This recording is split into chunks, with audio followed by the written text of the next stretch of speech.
So I guess we can start. It's time. Okay, so hello or good evening, depending on where you are. Welcome to our next Liberty webinar. If you don't know us, we are Czech Students for Liberty.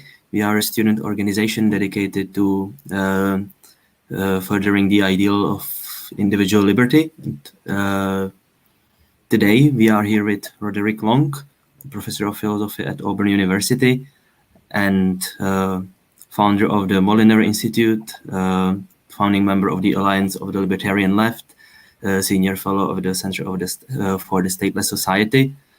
And Roderick is involved with many other institutions and has written on many topics. And if you are interested in reading some of his work, you can find the links to his blog, praxeology.net, and the Austro-Athenian Empire in the description of this video. And before I pass it on to Roderick, just a quick note about the format. So if you have any questions or comments, you can type them to chat and we will read it afterwards. Or if it's something very urgent, we will interrupt Roderick and read it to him.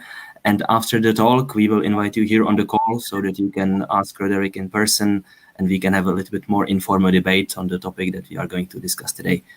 And the topic is why and how libertarians should be radical leftists and what is left-libertarianism.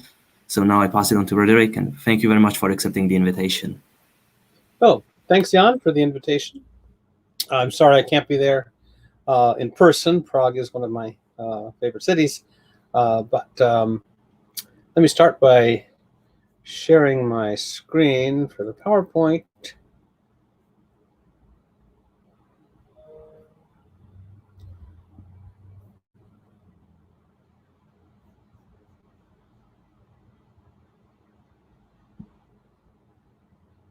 So is the PowerPoint visible to you?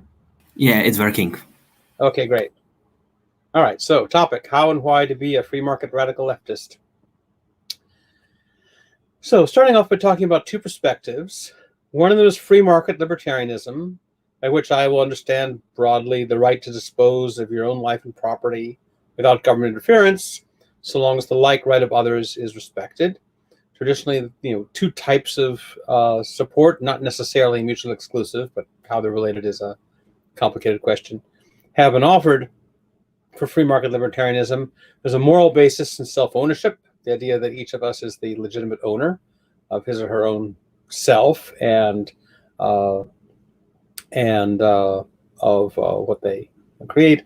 And then there's the economic argument that markets, where people are free to control their own resources and make their own free agreements and trade the resources as they please, has both incentival and informational advantages. That is, it in particular advantages over government, tends to give people incentives for cooperation, whereas government tends to give people perverse incentives. And markets also can harness information, competition being a discovery process, to use a discovery procedure, to use Hayek's phrase. It makes use of information in a way that the governments can't. On the other hand, there's radical leftism. Radical leftism is marked by a concern with domination, exclusion, inequality, oppression, exploitation, hierarchy, and environmental degradation, among other things. And it tends to see capitalist society as involved with all of those things, and is pervaded by malign power structures based on class and race and gender and so on. So each of the proponents of each of these perspectives tends to be hostile to the other one. Now, there is some overlap in what they condemn. So, for example, libertarians and radical leftists usually condemn war, though there are always exceptions. And they usually condemn immigration controls, although, again, there are always exceptions. But the reasons for these judgments differ, and the way that they apply their principles differ, and there's a broad range of cases where they don't agree at all. Radical leftists, for example, tend to see free market libertarians as defenders of the rich rather than as defenders of the liberty of everybody. And each of these perspectives seems to permit what the other one forbids. Free market libertarianism seems to permit socioeconomic inequality, discrimination, hierarchical workplaces, and environmental damage, which radical leftism wants to forbid. Radical leftism seems to permit what free market libertarianism wants to forbid, coercive interference with liberty and property. Nevertheless, these two perspectives once went together.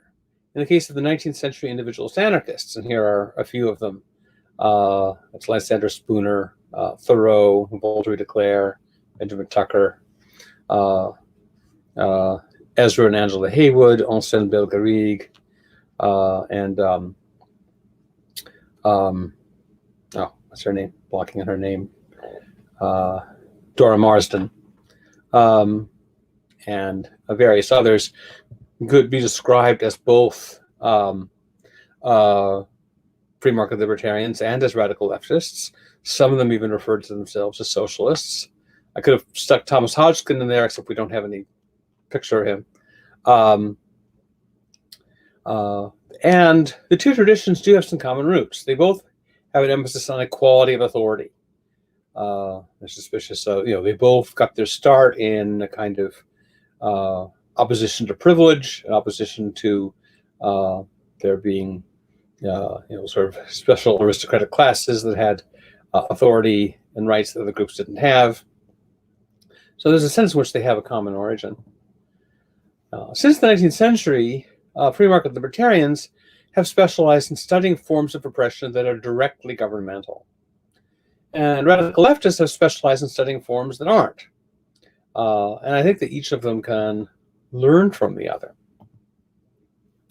Now, the free market radical leftism that we advocate, and I say we because this isn't just me. There's a bunch of us, although we're not a huge number, but there is a group of us who take this position.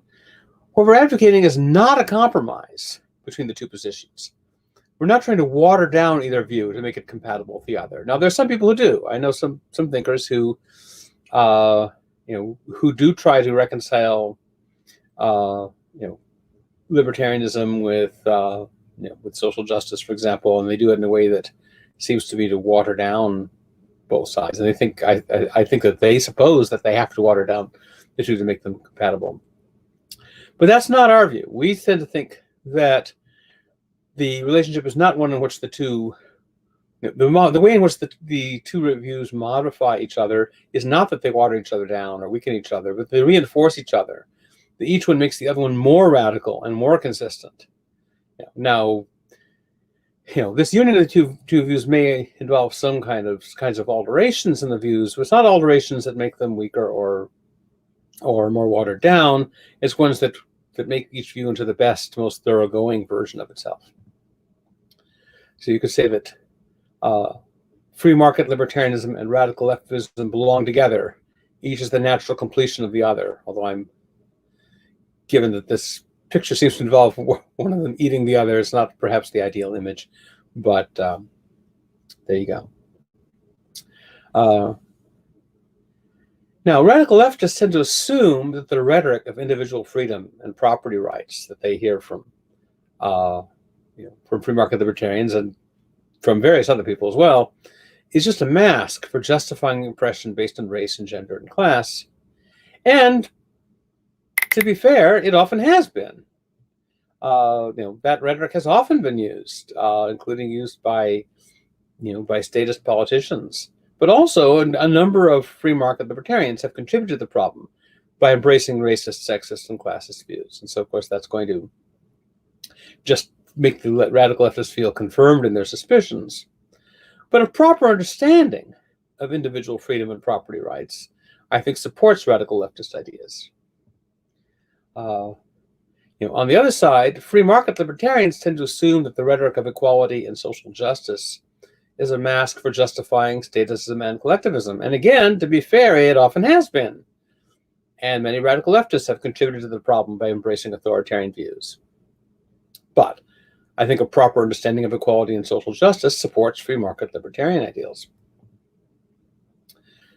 Those who value radical leftist ends have reason to care about free market libertarian means, because the chief, though not the sole, but the chief enabler of the evils that radical leftists oppose is not the market, but rather the state.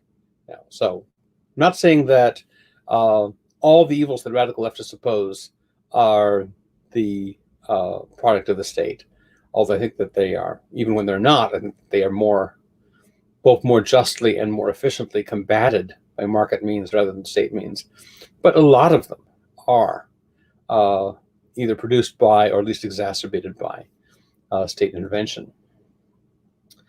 On the other hand, those who value free market libertarian means have reason to care about radical leftist ends. Because if it's wrong to push people around by using force, it's arguably wrong to push people around at all in any way. It doesn't mean that it's a rights violation. We're not saying that the concept of that the principle of non-aggression should be expanded to include various kinds of non-force using oppression. Not saying that. What we're saying is that ways of pushing people around, oppressing them, and manipulating them that don't involve force are wrong for some, at least, of the same reasons that versions involving force are. There are some differences. Force is these special and interesting ways, but there is some commonality, and so it's reasonable. It would be odd to think that people matter so much that you should never infringe on their rights by force for any reason, but that other ways of pushing them around are just fine. That's not logically inconsistent, but it's sort of weird. So this brings us to the thick libertarianism, which is an idea that Charles Johnson and I each attribute to the other. I always thought he came up with it. He always thought I came up with it. So I guess it's something we came up with together in conversation. This is the idea that libertarians, as libertarians, must, in other words, not just libertarians in their capacity as as human beings, but libertarians considered as libertarians or qua-libertarians must embrace certain values that are either causally or conceptually connected with the non-aggression principle, even if they're not entailed by it. So there's some values that are not logically required by the non-aggression principle, but nevertheless, there are reasons for people who accept the non-aggression principle to accept these as well. So one example is grounds thickness. This is the idea that there's some values that are entailed not by the non-aggression principle, but by some of the best reasons for the non-aggression principle. So a certain kind of anti-authoritarianism could be part of the reason for the non-aggression principle. And anti-authoritarianism might extend more broadly, so that it might be reasons to oppose certain kinds of hierarchical or manipulative relationships that don't involve aggression, because they're wrong on the same grounds that aggression is wrong, or some of the same grounds. And there's application thickness, which is the idea that there's some values that are needed in order to apply the non-aggression principle correctly. Take, for example, the dispute over animal rights. So non-aggression principle says you shouldn't aggress, but aggress against whom? Who are the, against which organisms should you not aggress? Is it only humans? Well, if we encountered extraterrestrial aliens that were, intelligent like us, presumably would apply to them too. So it's not just being human. So does it apply only to beings of a certain level of intelligence and moral agency, or does it apply more broadly? Does it apply to some non-human animals? If so, which ones? Well, in order to answer those questions, you're going to have to do some kind of value reasoning. You're going to have to, I'm not saying what the right answers to those questions are. I'm saying that whatever the answers are, they're going to depend on certain kinds of values, and that you're not going to know how to apply the non-aggression principle unless you've got some kind of story that appeals to values that go beyond just non-aggression. The non-aggression principle doesn't apply itself. Another example is strategic thickness. This is the idea that there's some causal preconditions for implementing the non-aggression principle. So, for example, gross economic inequality is not by itself a violation of the non-aggression principle, but gross economic inequality might make a libertarian society difficult to achieve or to sustain, because the wealthy are in a position to influence the government, or if there is no government, they're in the best position to create one. And so they can translate their economic power into political power, even if economic power itself is not a bad thing, it can be used to create the kind of political power that libertarians think is a bad thing. Then there's consequence thickness, which is the idea that it's reasonable for libertarians to oppose things that are independently bad and that are caused by non-aggression principle violations. So take the example of sweatshops. A lot of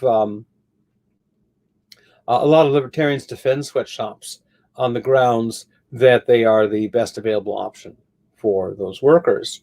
And certainly, I don't think we should oppose sweatshops stupidly. That is, take away, it's no benefit to workers who have to work in sweatshops if you take away that option and don't provide anything else. It's like, grabbing a moldy crust of bread from a starving person and saying you shouldn't have to eat that, but not giving them anything better. That's no benefit.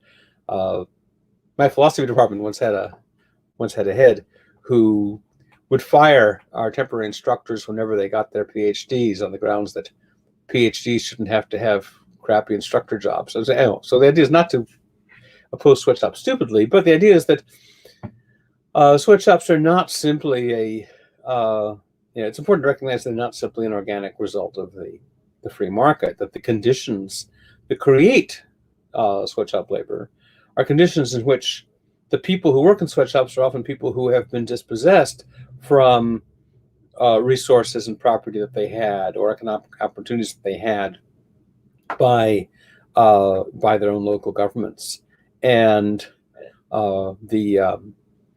sweatshop employers are often eager to find countries where the governments are oppressive in this way, and they are not interested in combating that oppression because that oppression places workers in situations of desperation, so they're willing to put up with dangerous, unsafe, and humiliating working conditions. And so just saying that sweatshops are the best option for a lot of workers, well, it's true, is missing an important part of the picture. So the idea here is that libertarians should see their struggle against the state as part of a unified struggle against the very same things that radical leftism sees itself as struggling against: patriarchy, white supremacy, heterosexism, bossism, environmental waste, and so forth. And in many ways, this is a return to libertarianism's 19th century roots. In the 19th century, a lot of libertarians were what we would think of as being on the radical left. So this brings me to the concept of free market anti-capitalism, which sounds like an oxymoron to a lot of people. But think about it this way: both defenders and opponents of modern capitalist society tend to assume first that our society is some kind of a rough approximation to a free market. And then, as a result, second, that the socioeconomic inequality and corporate power that prevail in our society are primarily the result of a free market. And we just disagree about whether to embrace that package deal or reject it.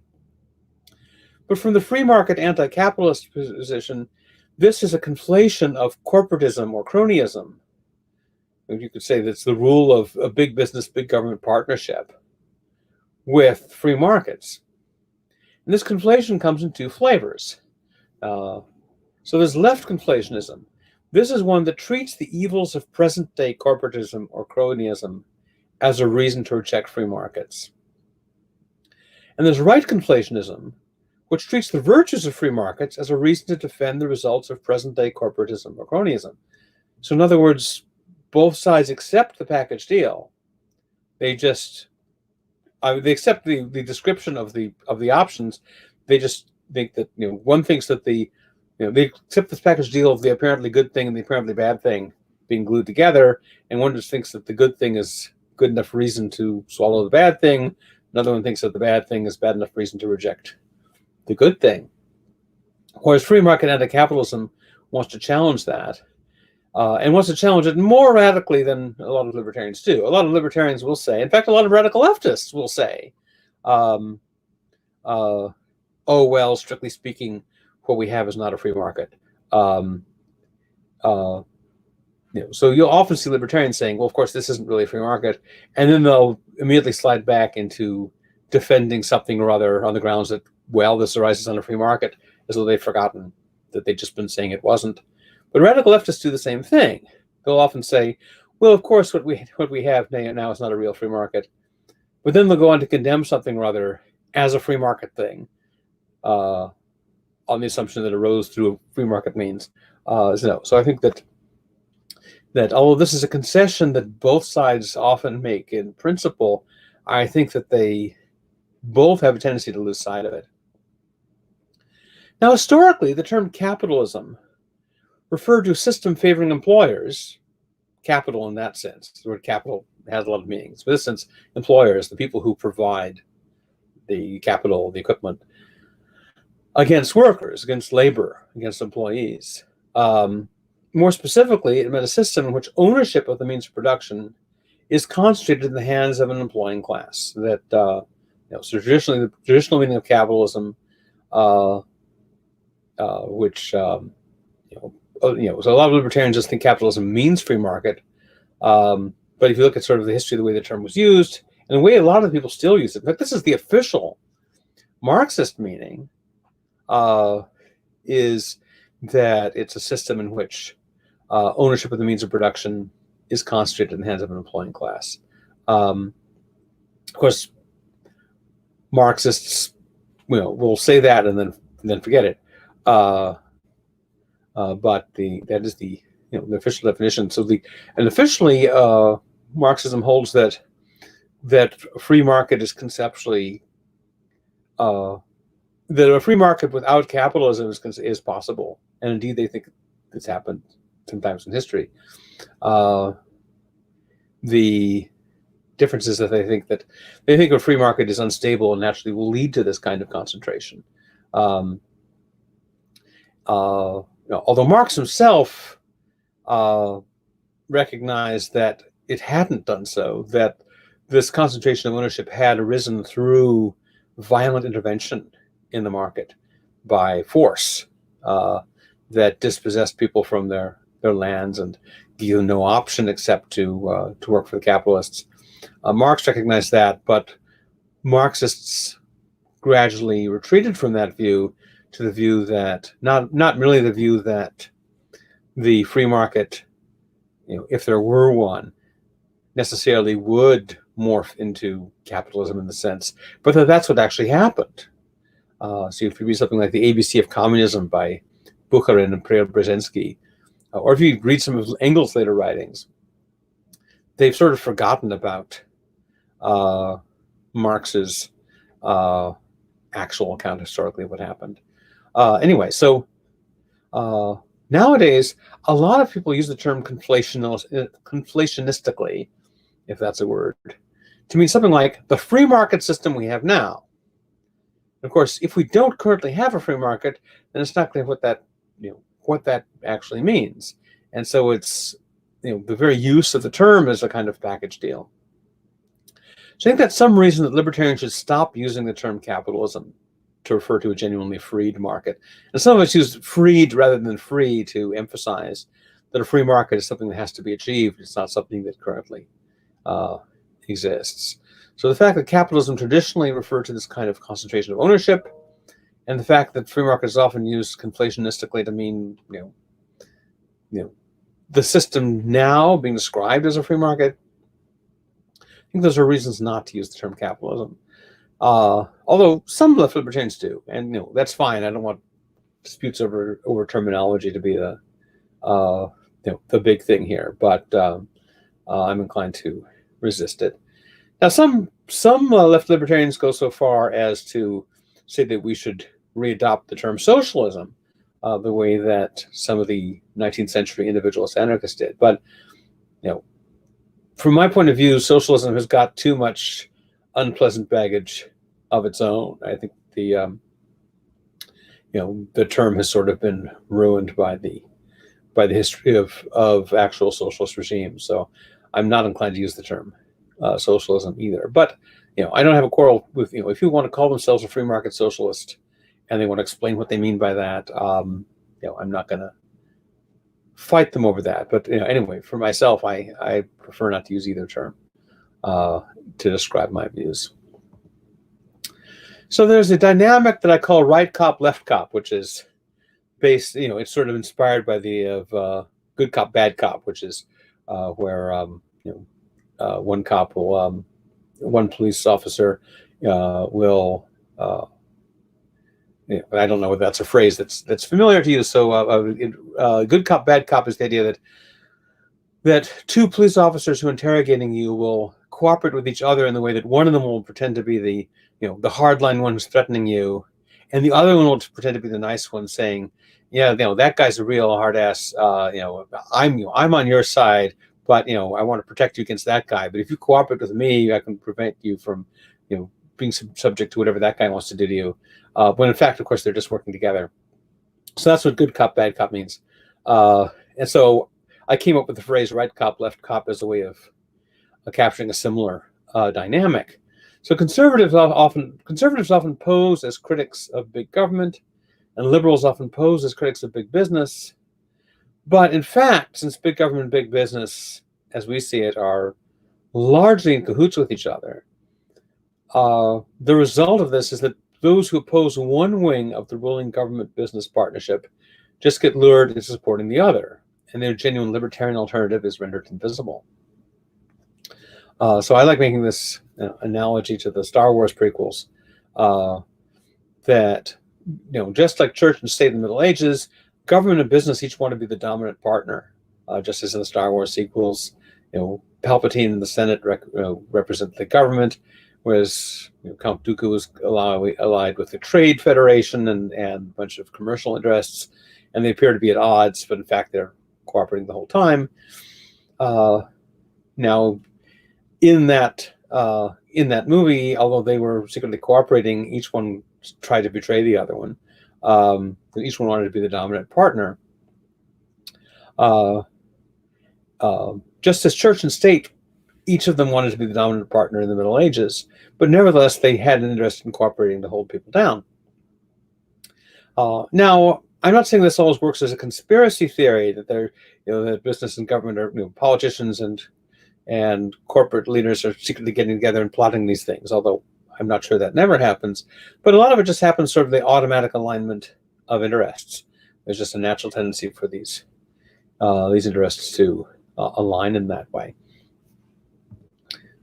So in fact, as we see it, markets do not tend to promote gross economic inequality. They'll promote, some economic inequality, but if you have massive, systematic, long-lasting socioeconomic inequality, that's usually a sign that some kind of government intervention is involved, because markets tend to be a leveling force. If people are allowed to imitate what successful people are doing by competing with them, then successful people's advantage is going to be only temporary. One of the things that economic regulations, including those that are marketed as being to protect the less affluent from the more affluent, a lot of these regulations actually have the effect of insulating dominant firms from market feedback, making them islands of centrally planned chaos. So competition would render firms smaller and less hierarchical, we think. There'd be more workers' cooperatives and independent contractors. That doesn't mean that there would be no such thing as employer-employee setups. I know that a lot of radical left anarchists have this view that employment and wage labor as such are illegitimate. That's not the view of most of us, but rather we think that if some of the obstacles to alternatives to wage labor were removed, then wage labor would have to compete with other kinds of options. And that would mean that employees would have more control over the conditions of their employment. They would be in a better bargaining position and so forth, and so that wage labor would be less hierarchical and oppressive than it is nowadays. Now, the whole idea of a class struggle against the ruling class, was developed by libertarians or classical liberals who were either anarchists or near anarchists in some cases. So, for example, in France, you have Charles Comte, Charles Dunoyer, and Augustin Thierry. And Dunoyer and Thierry were awfully close to being anarchists anyway. Comte maybe less so. By the way, it's not the famous Auguste Comte. This is a different Comte. I'm not even sure they're related. In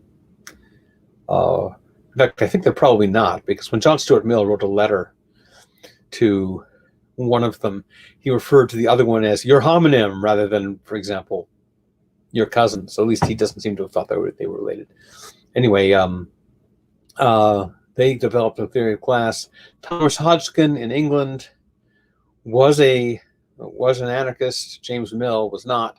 But anyway, all those guys developed theories of class struggle. The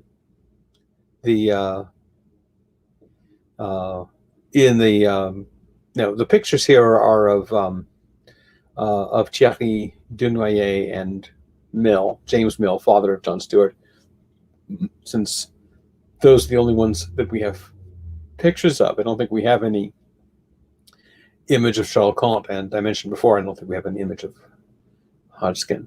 And Marx, this is my favorite picture of Marx. It's like one of the least favorite pictures of Marx, but it's Marx when he was young and less rigid, and his beard wasn't quite as much of a massive tangle. Marx said, "No credit is due to me for discovering the existence of classes in modern society or the struggle between them. Long before me, bourgeois historians had described the historical development of this class struggle." He mentions, for example, Thierry. Then he goes on to say false things about what they had said. But anyway, he recognized that that theories of class struggle were originally a free market view. Now, in Marx's version of class theory, what determines whether someone is a ruled or a ruling class is differential access to the means of production. It's the ruling classes are those who have access to the means of production, and they are able then to translate that into political power. And the ruled classes are the ones who are excluded from the means of production. Now, in the libertarian version of class theory, it's sort of the other way around, although obviously there's a kind of a two-way street here, but in terms of emphasis, the libertarian view is that differential access to the means of production is primarily the product, not the cause, of differential access to state privilege. Now again, of course, there's a feedback loop here, because once you do have, once you do have greater concentration of wealth, you're better able to influence political institutions in such a way as to get even more. But nevertheless, the libertarian version is that the main way that that these come about is not through market competition, but through state privilege, which, as I mentioned, was Marx's own view in his historical writings, but he often tends to forget it when he's passing from historical analysis to political rhetoric, and his followers really forget it. Now, the libertarian defense of private property doesn't, or anyway shouldn't, mean defense of all existing property arrangements, because it depends how they arose.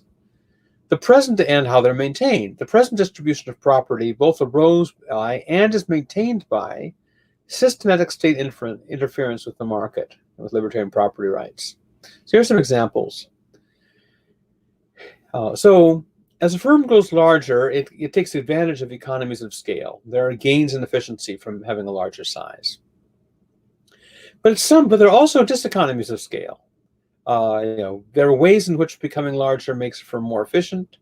There are other ways in which it becomes less efficient. So it's more efficient in that, for example, if there are two firms and each has take a very simplistic example. If there are two firms and each has a photocopier room, and one has a photocopier room with two photocopiers, and the other has another photocopier room with two photocopiers, the main one and the backup. If the two firms merge, maybe they only need 3 photocopiers instead of 4. So having a larger firm has efficiencies, but there are inefficiencies too, inefficiencies from getting larger, and a lot of them are the same kinds of inefficiencies that come from socialist central planning. When the larger an organization is, the harder it is for the managers to know what's going on, or know or to understand exactly what's happening, or know when there's when there's a problem, which of their thousands and thousands of employees is responsible for it. It's much harder to tell because the internal structure of the firm is disconnected from the market. And also there are instantival problems with large hierarchical organizations. Information doesn't travel well in hierarchies. Subordinates are always often reluctant to tell the whole truth to their bosses, because the bosses often get mad and punish the bearer of bad news. And so as a firm goes larger, at some point the diseconomies will overtake the economies. And here I'm drawing a lot on ideas from Kevin Carson, someone that has developed a lot of important ideas for this tradition. I don't agree with him on everything, but then I don't think any of us agree with each other on everything.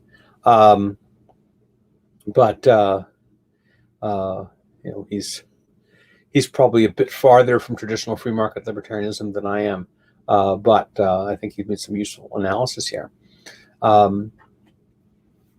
Now, in a free market, firms that grow past the efficiency point, past the point where economies of scale outweigh diseconomies of scale, will be weeded up by competition, unless there's some government-granted privilege that can immunize them from competition. And that will enable them to pocket the benefits of the economies of scale, while the costs of the diseconomies they socialize with someone getting government and thereby the taxpayers or other firms or something like that to pick up the tab. Some examples, I'll just go through them very quickly. We can talk about them more in Q&A if you want. There are various kinds of subsidies, both direct and indirect, that large firms get from government. There are bailouts they get, protectionist tariffs, eminent domain, where private land is seized and given, seized from private owners, and they're paid, but they're paid some price less than they would have paid voluntarily, and given to private corporations. Then there are licensing and zoning and other regulatory restrictions that hurt small startups more than large established firms, because large established firms can hire lawyers and lobbyists and people to influence these regulations, or at least to understand them and jump through all the regulatory hoops, whereas small businesses have a much harder time following all that stuff, and therefore they're at a systematic disadvantage of the kind that they would not be at nearly so much a disadvantage in the free market, in a genuine free market. Also, if a firm increases its size, that leads to its being more productive in many cases, but that creates a need to distribute products over a wider area. And that in turn leads to higher distribution costs. So increasing firm size to get greater productivity is not costless. But if a firm can get someone else to foot at least part of the bill for its higher distribution costs, then it can take advantage of the benefits of greater productivity without having to pay the cost of those higher distribution costs. So an example is highway subsidies. Most of the long-distance shipping, most of the wear and tear on highways is caused by long-distance shipping rather than by private family vehicles. But the big shipping companies that cause that wear and tear don't pay a proportional amount of the tax funding for the highways. So highway subsidies, in effect, represent a redistribution from ordinary people to big corporations. They are subsidizing the transportation and thus the distribution costs so that the firms can get the benefit of this increased productivity while fobbing the distribution costs onto the taxpayers. Another example is the transactions between firms are taxed, and transactions within firms aren't. If I want to get some copying done and I go to a local photocopying shop, there's a sales tax. If I just got a photocopying department within my firm and I send the stuff down there, it's not taxed. So that gives an incentive to move operations in-house, and that's another way in which smaller firms are penalized at the expense of larger firms. Then of course, when you consider inflation and the way that inflation is fueled by monetary expansion, favored firms will receive the new money first while still facing the old lower prices, whereas little people face the new higher prices before getting the new money, and so they fall systematically behind.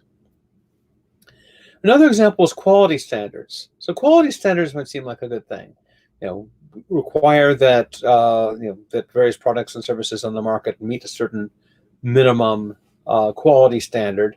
Seems like something wise and benevolent, instituted by government to protect people's to protect the interests of ordinary people.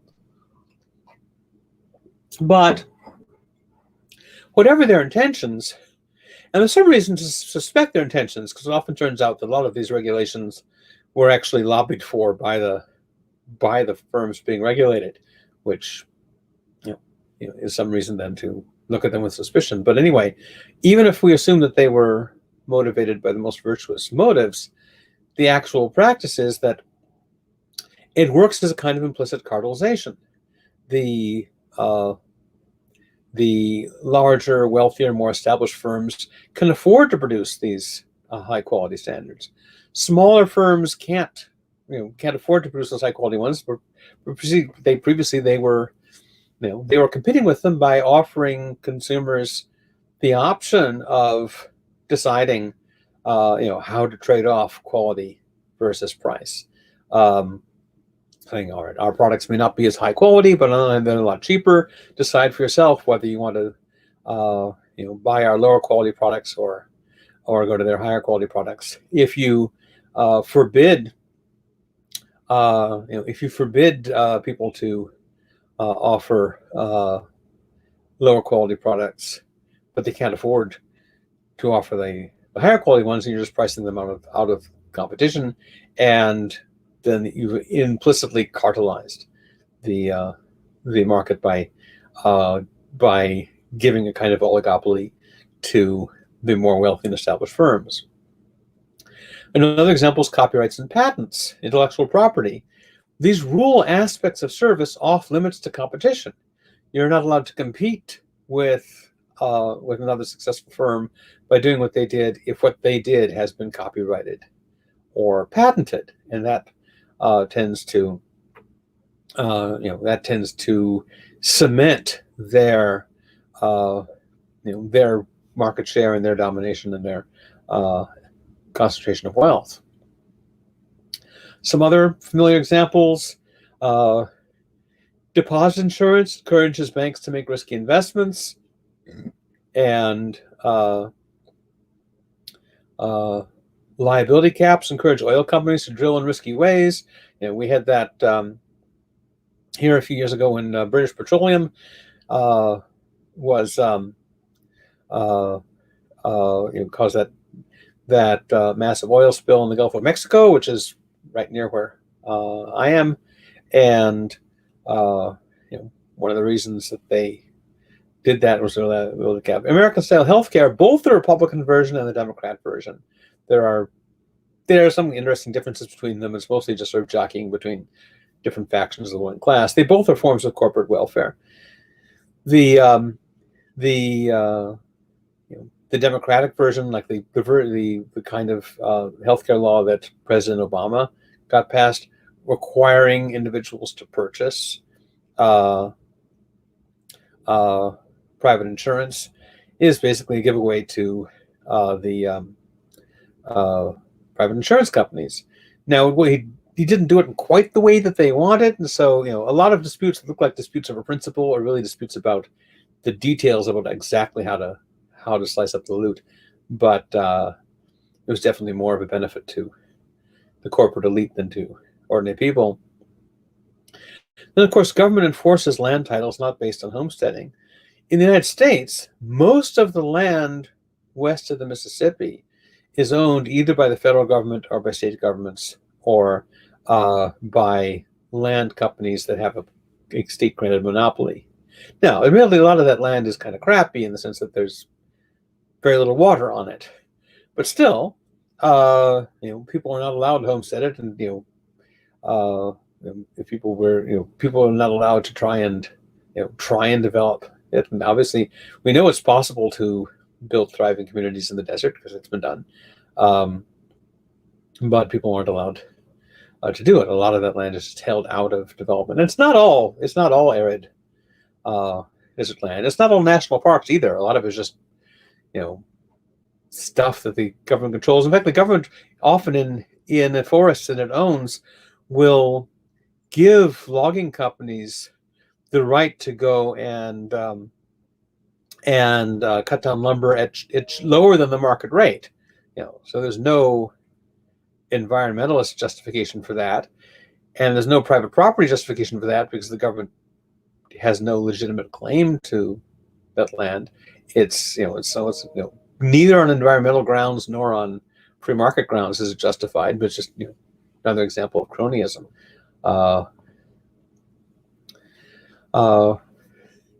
Large hierarchical firms have greater trouble determining employee productivity. So libertarians like to say that an employee is paid according to how productive they are, but the larger the firm is, and the more hierarchical the firm is, the harder it is for employers to determine how much of their profit or loss is determined by any particular employee. But because and that, of course, would make it harder for them to make decisions. They are in the same kind of internal calculational chaos that a central state planning board is in to some extent. But if they're insulated from competition, they can avoid the cost that brings. That actually ends up subsidizing discrimination on grounds of race and sex and so on. Because if I'm the employer and I have a suspicion that the unproductive employees are the ones that are, the women or the blacks or whatever, and there's no market feedback to correct me, and so I just fire people or promote or don't promote people on the basis of my judgments about their productivity. My judgments of productivity are not the result of market feedback, but just of my own prejudices. If I'm insulated from competition by a lot of these laws, then my prejudices don't get corrected, and I don't bear the cost of making the poor decisions. Another example is labor laws. One difference between free market libertarians and radical leftists is what they tend to think about unions. But from the left libertarian perspective, one of the effective labor laws is to tame unions by diverting them from their traditional goal of work empowerment into being junior partners of the government business partnership, just bargaining for higher wages rather than for worker empowerment. And unions that try to bypass that co-opting are penalized. Also, there are all kinds of regulatory restrictions on mutual aid, including even things like restrictions on feeding the homeless. If you're feeding homeless people, you can be arrested. I guess on the same grounds that you don't want instructors having these crappy. You don't want instructors with PhDs to have these crappy temporary jobs, so you fire them. So likewise, you don't want to have the homeless people be fed, some food that hasn't been government regulated, and approved, and so you take the food away from them. You don't give them anything else. It's like, oh, you shouldn't have a crappy crutch like that. I'll take it away. Yeah. There are lots of restrictions in starting small firms. Often you have to have huge capitalization requirements. The amount of money you have to have to start a firm is often out of proportion to what is required. There are businesses, like for example in America in the inner cities, there are hair braiding businesses that are basically just all they do is hair braiding. But there are laws that say that you cannot have a hair braiding business unless you take a course on hairdressing in general, where you have to learn a whole bunch of things you're not ever planning to do. And of course, this costs money, and there's a license and a fee, and it's all regulated by the government. I don't know if this is still true, but for a while in Louisiana, you had to have a license in order to arrange flowers, because we all know what havoc unlicensed flower arranging can lead to. And there were tests you had to pass in order to get the license. And people found it really hard to pass these tests. It was really, really difficult to pass the tests. The tests were given and graded by the existing flower manufacturers. So, you can see the cronyism at work there. Plus, the artificial scarcity caused by resource monopoly, the way in which resources and land and capital equipment are artificially concentrated in the hands of a small number of people, force people to work for employers. And so it creates an employer's market. It's easy for employers to provide crappy working conditions and humiliating working conditions because the alternatives have been suppressed or made much fewer by government. So you can see that the left's complaints about wage slavery are right, but they're directing their charge in the wrong direction. The problem is not the free market. They're right that it's unjust that there's this division of society into two classes, one of which has to work for the other. But that's not a natural result of the free market. Free market is the cure, not the cause for that condition. So where do we go from here? Well, the ruling powers in society, both the governmental and the corporate, which we see as in cooperation with each other, although not always happy cooperation. Each one wants to be the dominant partner, but still cooperation. They're too much outnumbered by the people they rule to be the sources of social order they claim to be. Just as just as governments like to claim that they're the source of all social order, so corporate bosses like to claim that they're the source of all the order in a firm. And yet, just as a society can do perfectly well if the president goes on an extended vacation, but can't do well if the garbage collectors go on an extended vacation. So likewise, if the CEO of a firm goes on an extended vacation, that's not nearly as much as a disaster as if the secretaries go on an extended vacation.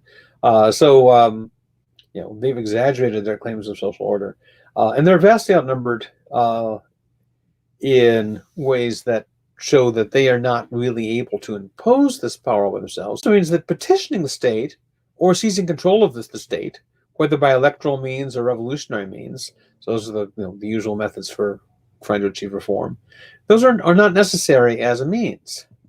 You can bypass the state. So we see the path to a free society as a combination of education, direct bottom-up grassroots action, and building alternative institutions to bypass the state and to win people's allegiance away from the state to these institutions. And once enough people are just ignoring the state and ignoring the corporate power and just working in these free networks, at that point the ruling class just becomes like a bunch of crazy people yelling on a street corner, telling us what to do, and we just ignore them. I mean, their power only comes from the fact that people obey them. And so we abolish the ruling elite merely by ceasing to support them. So a few notes of where to learn more. There's the website of the Alliance of the Libertarian Left. Now currently it's a bit out of date. The person in charge of maintaining that has not really kept it up to date. That person is me. I've not, so it's not really up to date, but still there's some useful information on there.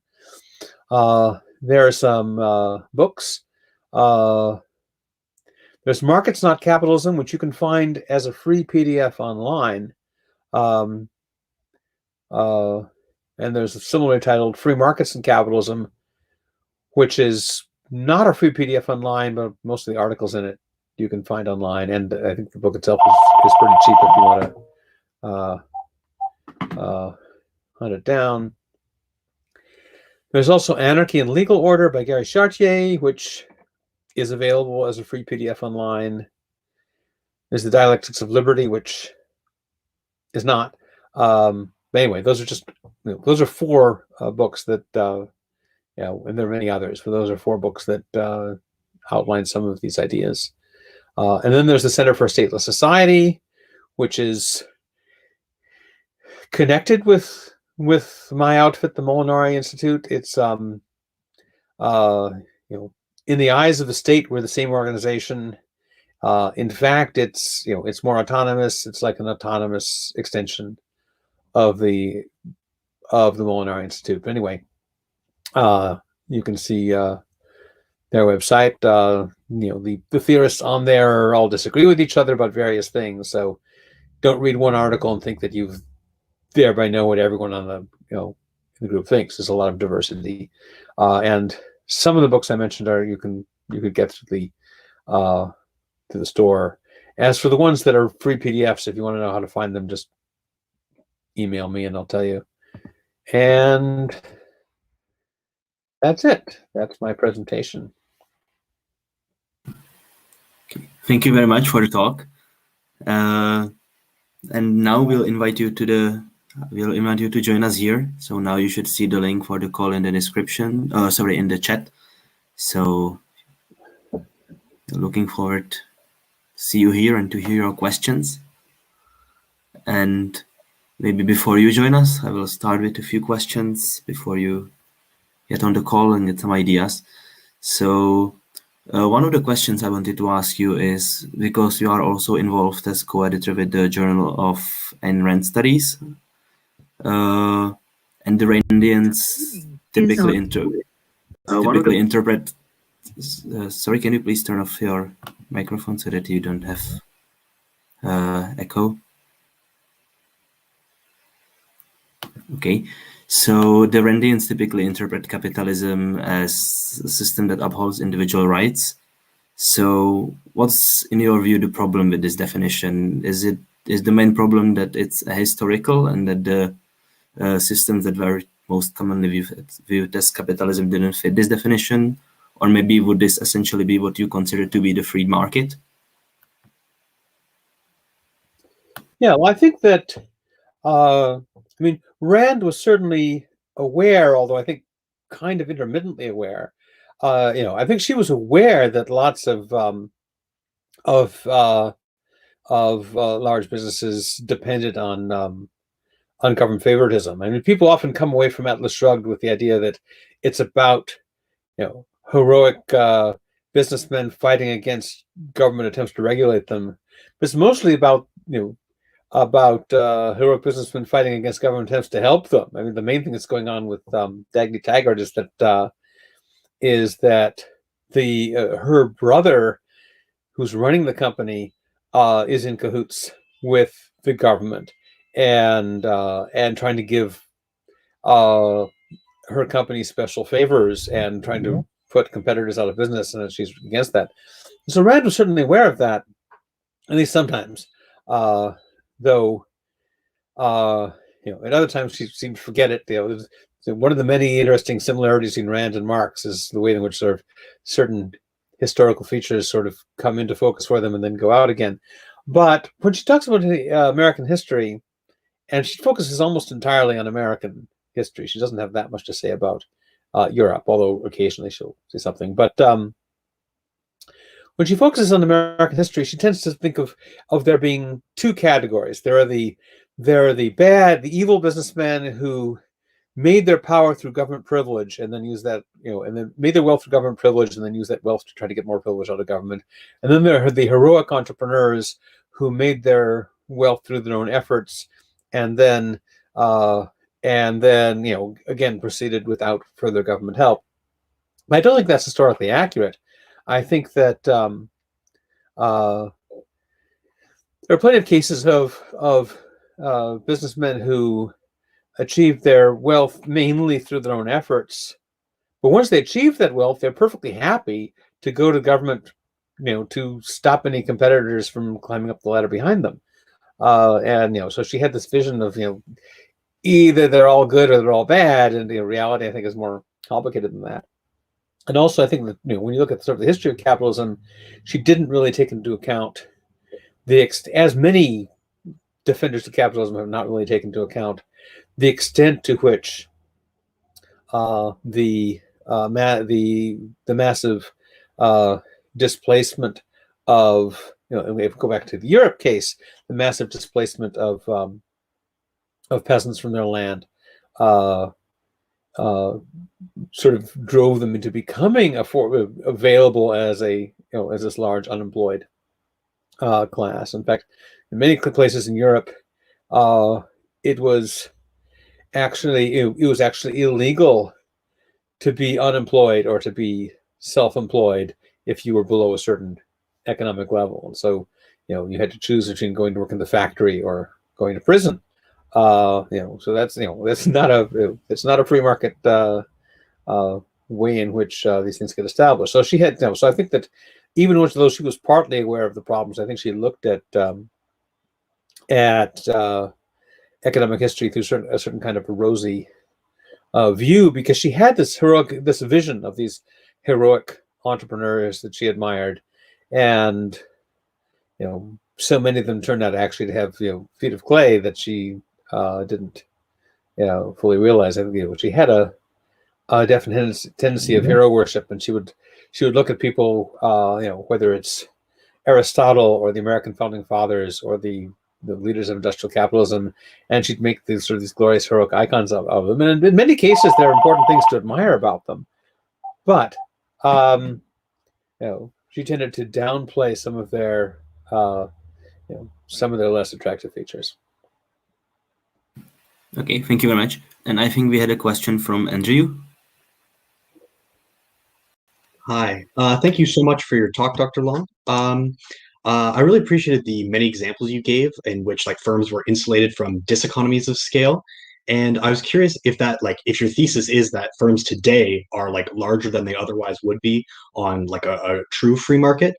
And I'm also curious if a defender of big business, if they might ever say something like, of course the government does insulate firms from diseconomies of scale, but they also harm potential economies of scale. I couldn't think of nearly obviously as many examples as you gave in your talk today, but maybe with your photocopier example, there might be some law that says, oh, you must have a certain number of photocopiers per office. So, this disincentivizes mergers or something like that. Do big business proponents ever take this route? And is there a good reason to think that in general, government does more to insulate from diseconomies of scale than it does to harm potential economies of scale? Certainly, yes, they do often make that reply. And I think that that reply is partly right in that, government does a lot of damage in a lot of directions. I think that that by and large, they, I think they're both theoretical and sort of empirical reasons for thinking that the balance is going to be on the side of big business. But certainly they do things that big business doesn't like. As I said, each one wants to be the dominant partner.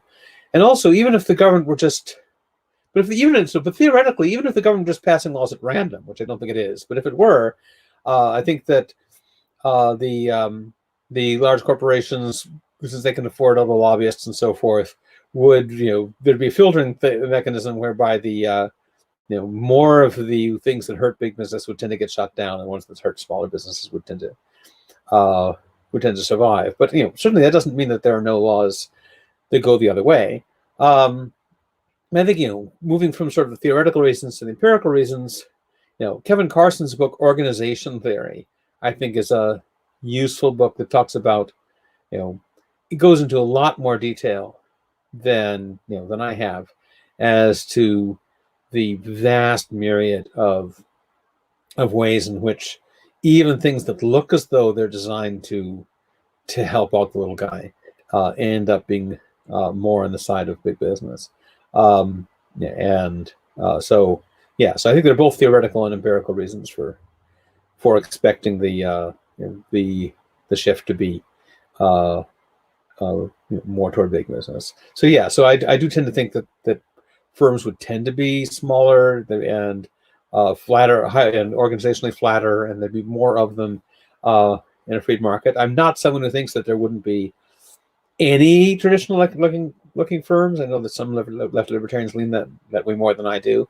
I know that, and certainly when it comes to sort of non-market anarchists, a lot of them say, well, no one would ever choose wage labor if there were other options, and that's just doesn't seem plausible to me. I can think of lots of reasons we might choose wage labor for some particular reason. Just as there are people who say no one would ever choose to rent if they could own. I think there would be a lot more home ownership in a free market, but lots of cases. If you're going, if I'm going to be a visiting professor, as I have been at some other university for a year, I don't want to buy a house. I'm perfectly happy to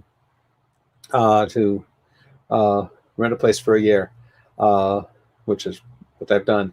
I don't want the hassle of buying a house. So I'm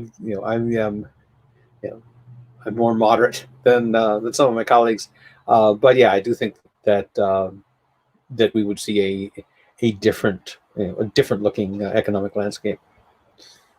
Thank you so much. Thank you for your answer and for the question. So do we have any more questions or any disagreements? If so, you can just turn on your microphones and speak. You don't have to raise your hand. Let's make it informal.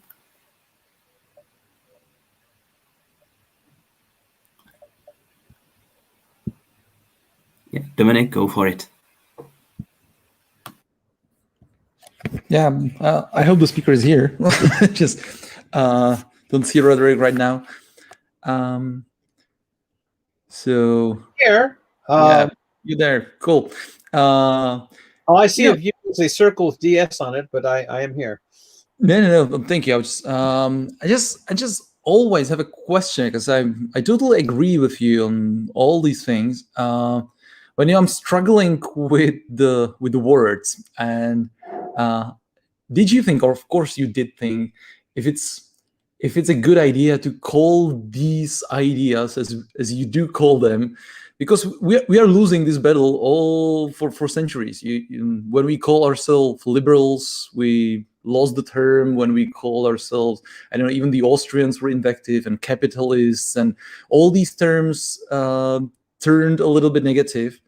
And now, I don't know, strategically, if it's a good idea to call yourself a leftist. I don't know. I'm just thinking about the strategy of the word itself. I don't disagree with the content. Well, that's another thing that even some of the people I'm calling left libertarians, not all of them like the term left. A lot of them just use it because it's less it's less problematic than any other term, but a lot of them are sort of unhappy with it, including even some of the people you would think of as the most lefty. Like William Gillis is pretty lefty, maybe leftier than I am, but he's sort of much less happy with the word left than I am. But one reason I find it useful is because it's a way of, we're trying to do double duty. We're trying to do outreach in two directions. And of course, whenever we do outreach in one direction, it causes suspicion. And each side, the radical leftists tend to think that we're capitalist wolves in sheep's clothing, and a lot of right-wing libertarians tend to think that we are socialist wolves in sheep's clothing. But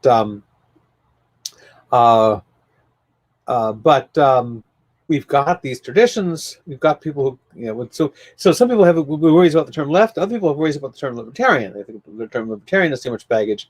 But our two main audiences, one of them identifies primarily with left. The other one identifies primarily with libertarian.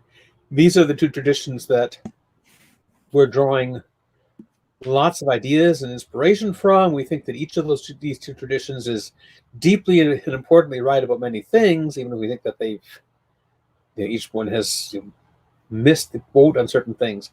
And so, as long as the two traditions we're drawing on are calling themselves respectively libertarian and left, it seems kind of natural to use those terms. They may not be ideal, but I'm not sure what a better term would be. And people have suggested various things, but they're often sort of weird, awkward things that people are even less likely to embrace. But of course, any term can become sort of spoiled by its adherents, and sort of both. A lot of people argue that both left and libertarian have too much baggage. I don't think they have the same kind of baggage as capitalists and socialists, at least not for me. But I can understand people being uncomfortable with either one. But then the question is, given that so much of our two main audiences is identifying with those terms, the question is, is there a better term that still signifies the way in which we're drawing on these two traditions? Yeah. Okay. Just one more comment, or maybe a question, because I always thought if it is you trying to, or not only you, but the whole movement trying to stick to the, let's say, true contents of the words, because it is a left libertarianism. So if it's just you trying to be true, or if there is a little bit of shocking, little bit of strategy in it, like, because it is strange, like for in my bubble, in the context of how I speak with people, it is something strange, even though of course I know it's not, and it makes sense, but on the first side it is shocking. So I was just asking if it's a kind of a strategy, or it's not. I think it's both. I mean, I think that it is an accurate way of expressing that we're drawing on these two traditions, but drawing on these two traditions is something kind of weird and shocking, and we could try to downplay the fact that we're drawing on them, but I think it is a way of signaling. It's a way of signaling that we're doing something different. A way of signaling, we're not just whatever usual flavor of libertarian or whatever usual flavor of leftist that you're used to.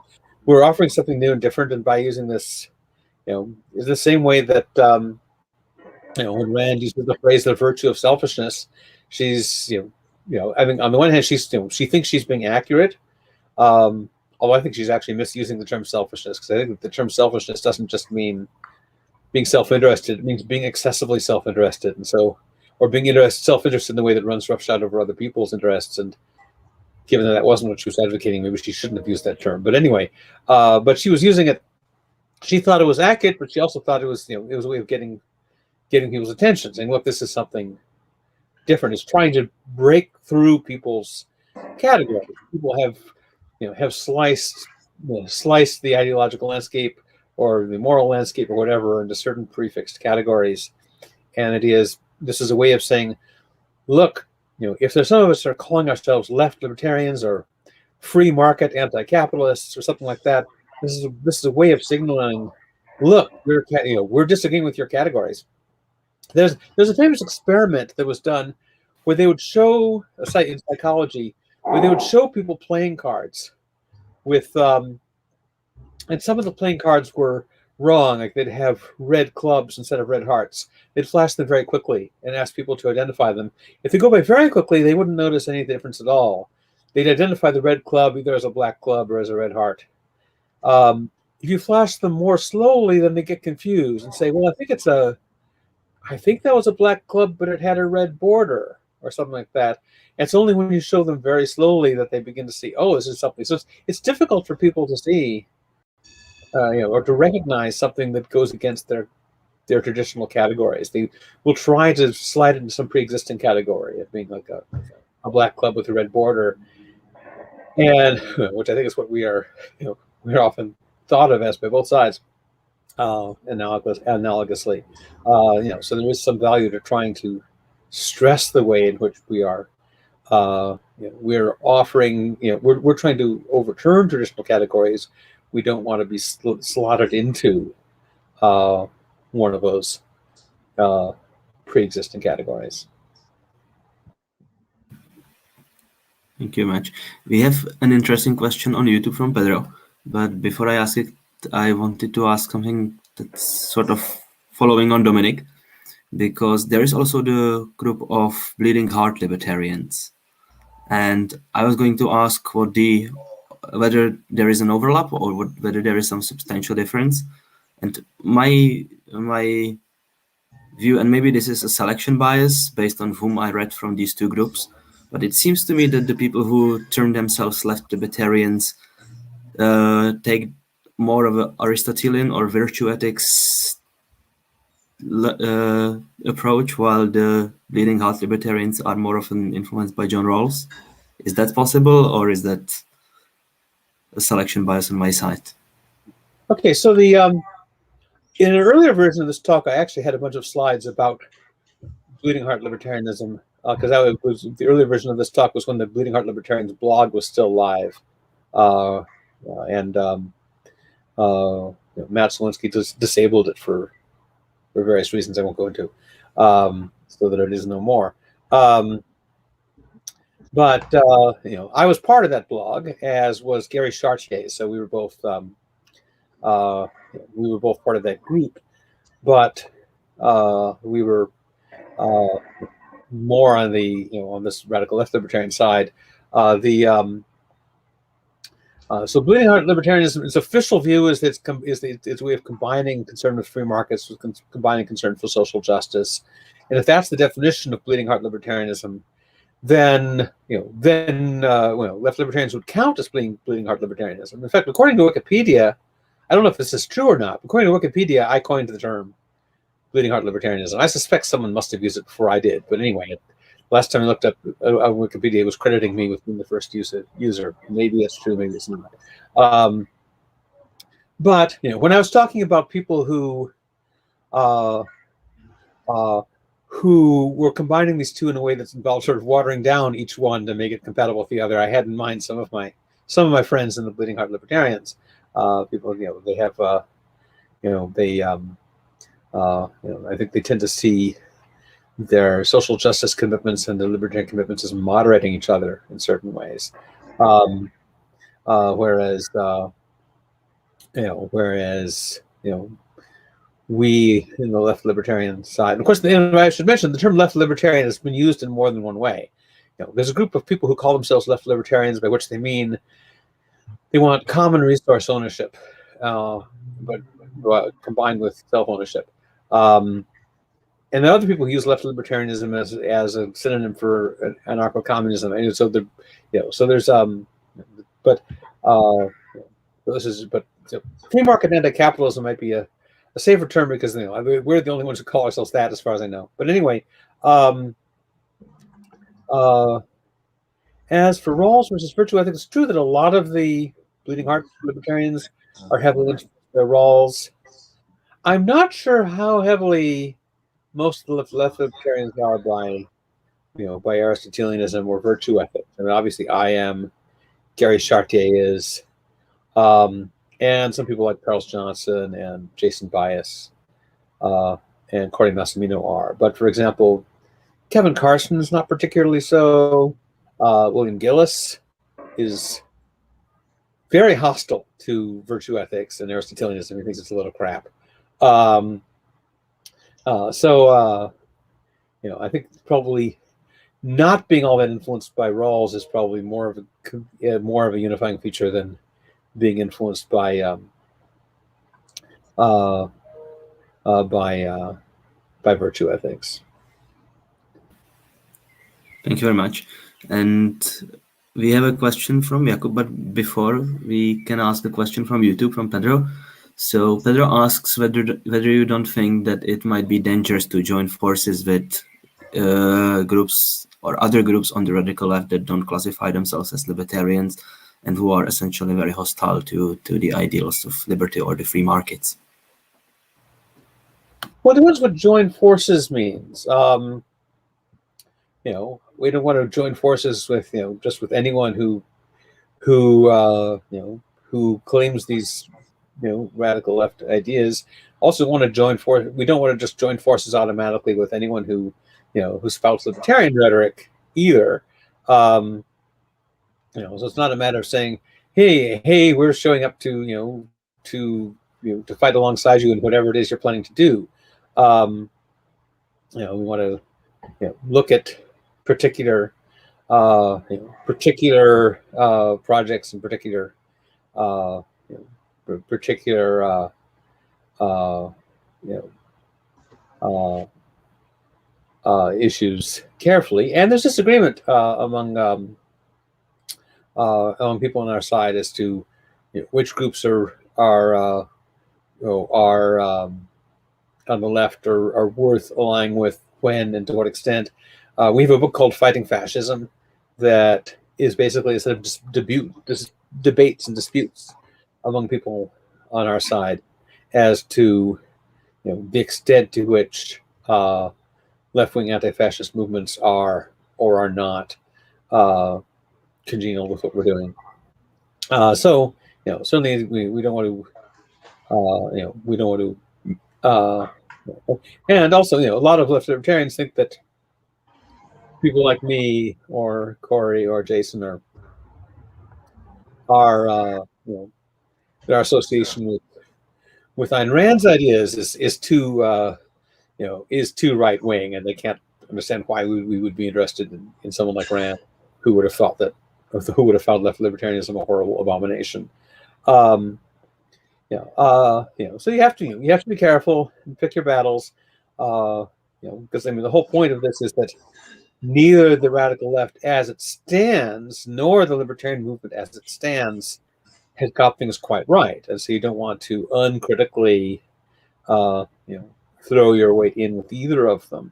But you know, on the other hand, our idea is that each of them has something importantly right, and you know, so it's a difficult question of tactics and strategy, and you know, none of us can agree about exactly how to strike the balance, when and how. Yeah, certainly it's something to be careful about, and you know, not just sign up as happy allies to anyone who happens to be making the right noises. But on the other hand, I also think it's important to try and you know, reach out to people whose heart is at least partly in the right place, even if they haven't gone the whole way. But that doesn't mean that we just sort of sign on to whatever they're up to.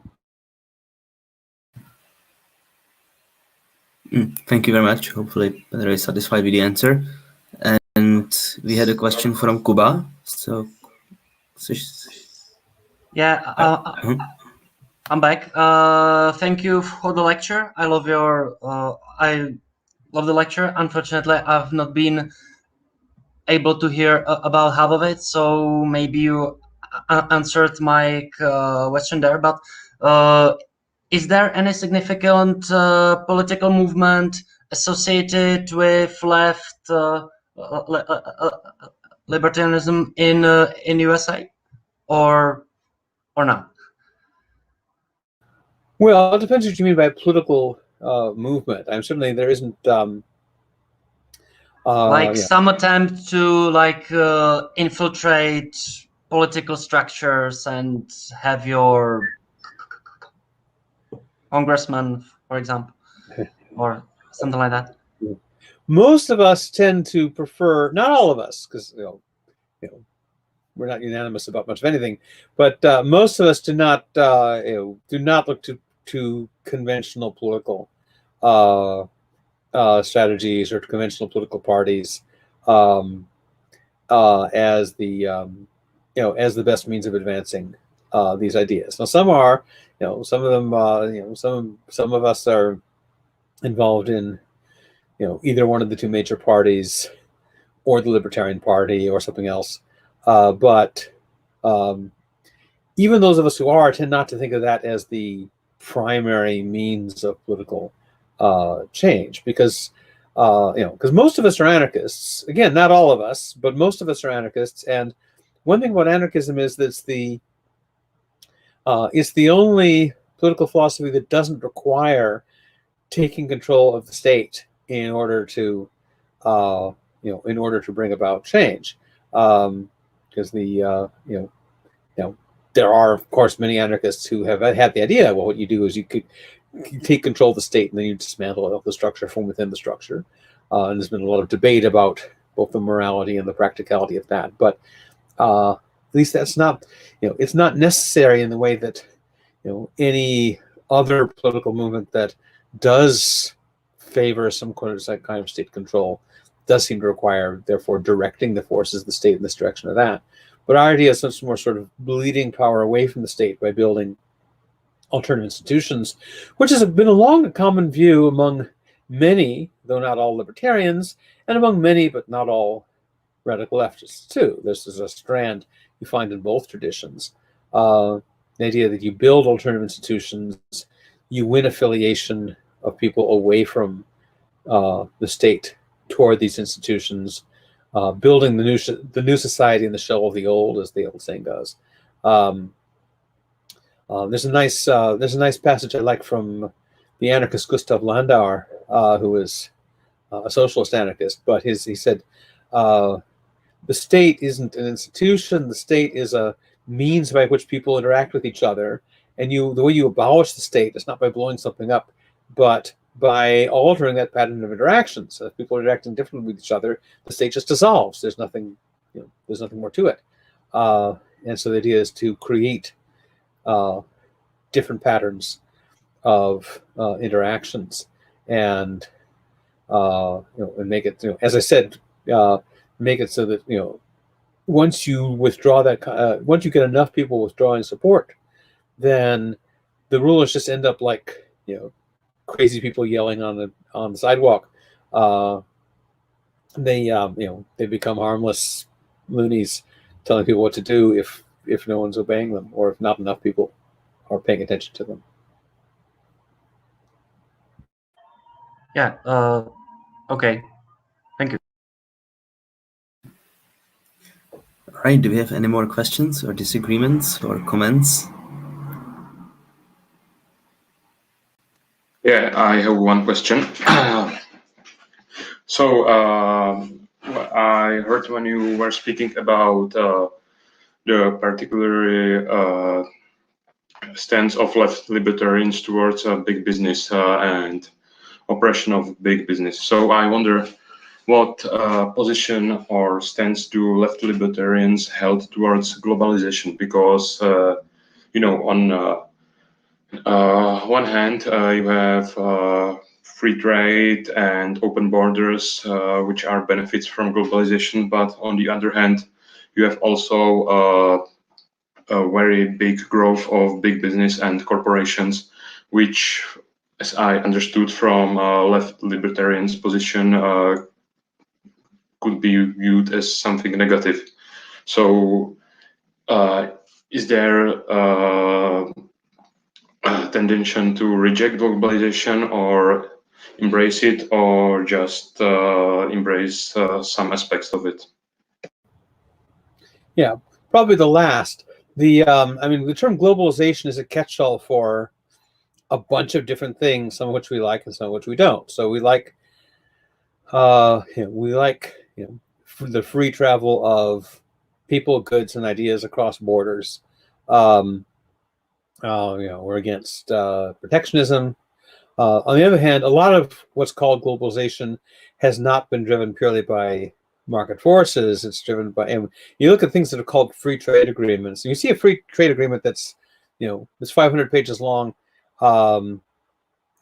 It must be saying something more than just, there shall not be free trade.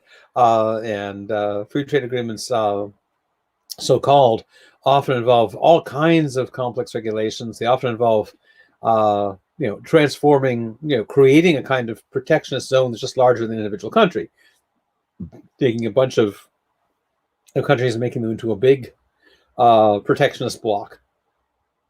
So in some sense, like, NAFTA on the one hand, the European Union on the other, have some aspects of that, although they don't do it quite the same way. But and then there are all kinds of detailed regulations. Look at the European Union. Is that a move in the direction of freer trade or of less free trade? Well, it's a complicated mix, because various kinds of local regulations and protectionism were overturned. On the other hand, lots and lots of centralized regulations were imposed. Neither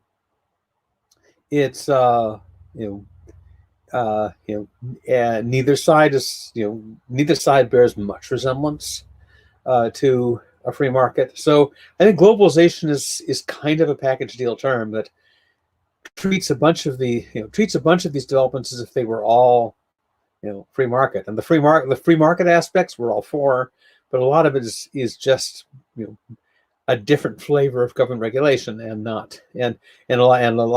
different different set of privileges for various different groups, and that's when it's an improvement over when one of these globalization forms of state privilege is an improvement over a more localized version, and when it isn't, it's complicated. It depends on the details, but in neither case is neither side is really something to we'd want to wave our banner for. Okay, interesting answer, and I have a following up question for this topic, because sorry, as I thought about it, it is even possible for globalization to develop without the big business or big corporations, and because it's very difficult for me to think about development of free trade over the planet with only small business and without the multinational corporations power. Well, I mean, if a particular business is big because it's more efficient for it to be big, and it's it's large because that's the most competitive and consumer benefiting way to be, and it's not getting that because it's getting some kind of special privileges, then it's not going to be causing quite the same problems that we're worried about. We're worried about cases where the bigness is artificial and is artificially closing off other avenues. But of course, the difference between what counts as a large firm versus a network of many small firms is a complicated question. Modern communications technology makes it possible for small firms to network with each other in ways that bypass centralized control in ways that traditional technology didn't. That doesn't mean that it makes centralized command and control firms completely irrelevant, but it does mean that lots of things that one could at one time only have done. Just look at the way the internet has enabled forms of communication that that don't go through. Traditionally, these guys would have to go through a small number of television networks or newspapers. There used to be these things called newspapers, and it was very hard for people to communicate their ideas to each other.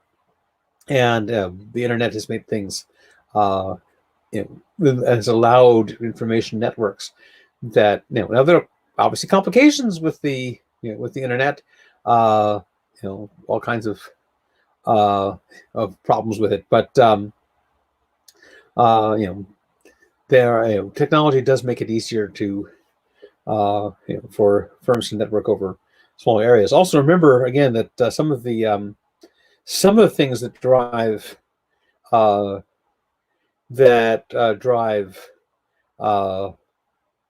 international trade are cases where a firm has become artificially productive because it's been able to socialize the distribution costs while reaping the benefit, and so that therefore it will produce more and therefore produce over a wider area than it otherwise would, and so therefore it will need to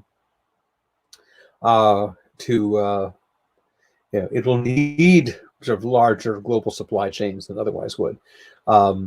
That's a point that Kevin Carson makes a lot. I think he's more skeptical of global supply chains than I am, but I think he has a valid point as far as it goes that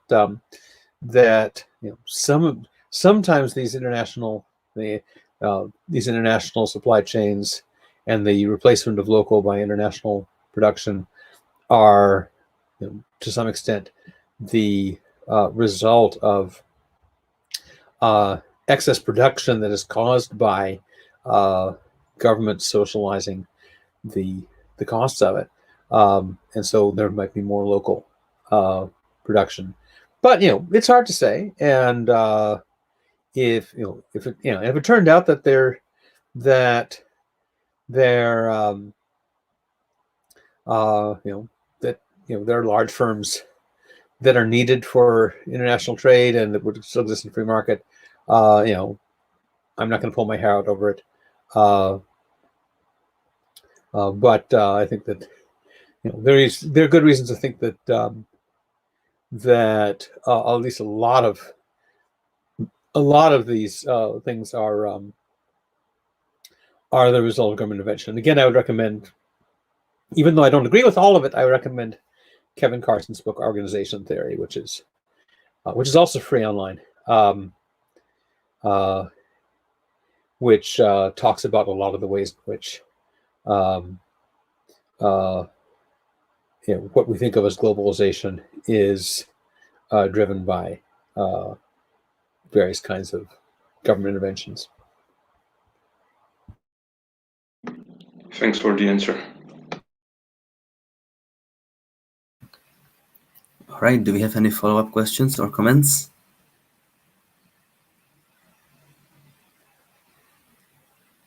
Okay, if not, I was going to ask you because I'm looking at your background. And I don't think when I introduced you, I spoke about your relatively new YouTube channel, the Agoric Cafe, and where you mostly do interviews and you also do some talks there.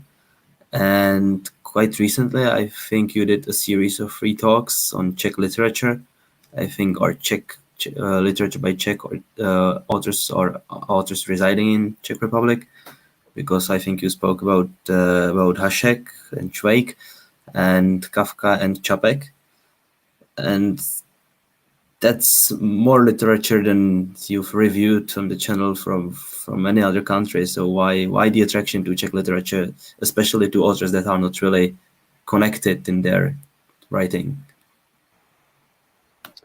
Yeah, I'm not sure exactly how I got interested in those authors, but I'm certainly my visits to Prague for the PCPE, the Prague Conference on Political Economy, certainly reinforced it. But I had a pre-existing interest before that. I was aware of all three of those authors, Jaroslav Hašek, Karel Čapek, and Franz Kafka. Before that, I had read some of their works, but my visits to Prague probably inspired me to read more of their work. I think I've read nearly all of what's available in English of their works, and I have a YouTube series. It's based on a lecture that I gave at the PCPE at the Severo Institute a few years ago, but that lecture was just a few minutes, and when I had a chance to expand it to YouTube, it ended up expanding into like 3 much longer lectures, because once I start talking, it's hard to stop. It's called Austro-Libertarian Themes and 3 Prague Authors. And I think there are some interesting, although none of those was a libertarian. Hasek was a socialist anarchist or communist anarchist. In fact, he was even a member of the Russian Bolshevik state at one point. And he defected from the Austrian army, and he became a Soviet apparatchik, and then they sent him back to Prague to prepare the revolution, which consisted for him mostly of writing and drinking. But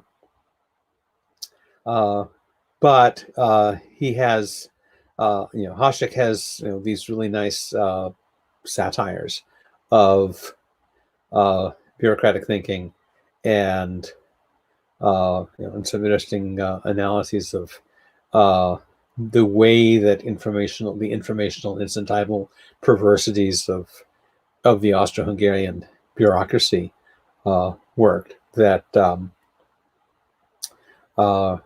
I think are very congenial to libertarians, even though that wasn't his own view. And of course, the analysis of the perversities of bureaucracy as a central theme in Kafka. And then there are, in some ways, the greatest number of parallels in Chopik, which is surprising, perhaps. But Chopik's own politics seem to be sort of a vaguely centrist liberalism, but you can find lots and lots of themes of that are very similar to Austrian themes in there. And I don't like those authors just because they have libertarian themes. That would be a tedious reason to like an author. I like them because they're really imaginative and enjoyable in very different ways. But there are those interesting themes, and so I, because I was making these repeated visits to Prague, I thought it would make sense to put together a presentation on these 3 Prague authors to a Prague audience with some trepidation, because I thought, well, here I am, a foreigner lecturing to people in Prague about these Prague authors, but most of the audience at the several institutes were students from other countries anyway. So they were no more expert than I was. But anyway, so so those are authors I really enjoy. But I've talked a bit about other authors on my YouTube channel. I've talked about Alexandre Dumas, not particularly with regard to libertarian aspects, just sort of interesting things about Dumas.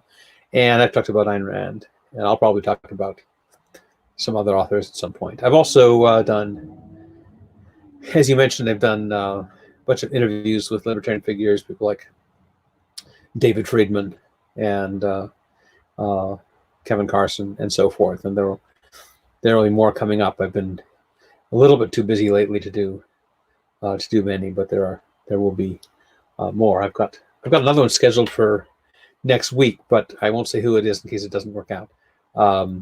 We've been trying to coordinate forever, but it's someone of in the free market anarchist tradition who's well known in our circles. Okay, I look forward to it, and I all the more appreciate you making the time for us. So, do we have any more questions or comments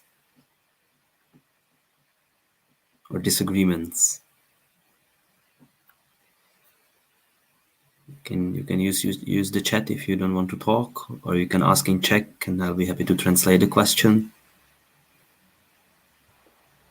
And also, after this is over, if you have any questions, or if you want to know where to find the works that I mentioned were free downloads, just email me. I assume that there'll be a link to my email somewhere in the description, maybe. Email me to ask me about those, or to ask me any further questions you have, and I will try to get back to you on email. And you can also find the links to the blogs that we talked about, the praxeology.net and the Austro-Otinian Empire, in the description of the video if you want to find out more of Roderick's writing. Praxeology.net is also something that is, a lot of it's out of date. I haven't. It's like an old neighborhood that hasn't been much updated, since so much of what I used to do on there I've done on my blog instead. But but still, there is stuff on there. I think we have another question from Jakub. Okay, one last thing. I wonder, like, what's your favorite historical, like, time regarding libertarianism?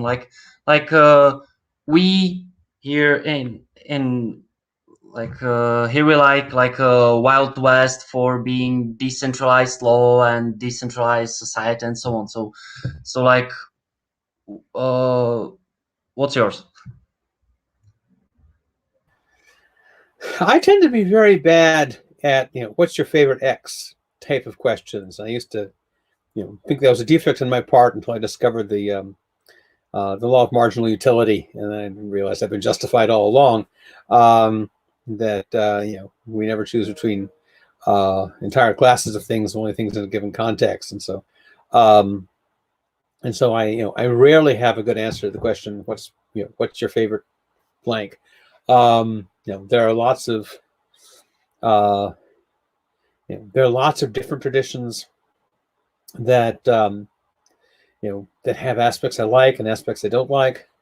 One thing that's interesting that I'd like to know more about is the free cities of the late Middle Ages and early Renaissance in Europe, that even though they're the origin of the term bourgeois, they were greatly praised by Kropotkin, who was a anarcho-communist.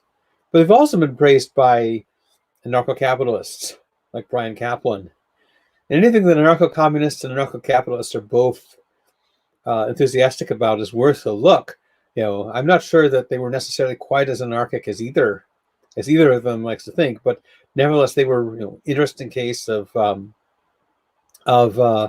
islands of commercial society that rose up in the midst of feudalism on the one hand and the rise of royal power on the other, and sort of were fending off both for a while. And if a serf escaped from his feudal lord and can manage to spend a year and a day in one of these mercantile cities, he would be treated as free, and his freedom would be protected by the city. And rather than a standard employee-employer model, these cities had sort of an apprentice master model, where you would work for someone else, not for your whole life, but on the way to becoming an independent craftsman. And so, again, it's probably not it's probably not ideal, but it's just an interesting model that I'm beginning to study it. I mean, I've studied it on and off before, but I'm looking into more of it. But I'm trying to find more of it from either from a lefty or from a libertarian standpoint. I suspect that I'll be disappointed in some respects. It's not going to be quite as nice as some of its admirers suppose, but nevertheless, it's it's an intriguing model. Of course, one of the things I think I'm probably being influenced by irrelevant factors, like the fact that I love Europe and I love these European cities, and so just the. Of course, I also love the West too. I'm from the West originally. I'm not originally from Alabama, and so reading about these accounts about how from people like Terry Anderson and Bruce Benson, about how the West was not this wild shoot 'em up that Hollywood portrays. But of course, I also I'm also very fond of Iceland, and I was interested in Iceland long before I read David Friedman about the the Viking Free State period then, because I've been interested in sort of the cool geological features of Iceland on the one hand and Norse mythology on the other. But still, I think if I had to choose between living in Viking Age Iceland and living in one of the free cities of Renaissance Europe, I think I'd choose the latter. I don't think I'm really cut out to be a Viking or a farmer, for that matter, because most of the Icelanders are spending their time farming rather than doing the Viking stuff. But anyway, so I enjoy all those examples, but I don't think that the whole package of what we want has been realized anywhere. You can find sort of bits and pieces of what we want realized in the society or that society, but and that's sort of a proof of concept that those aspects can work. But it remains to be seen how they can all be put together.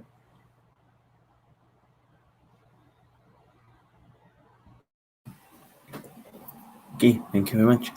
And we still have some people who didn't get to ask a question or comment. So do we have any more topics to discuss?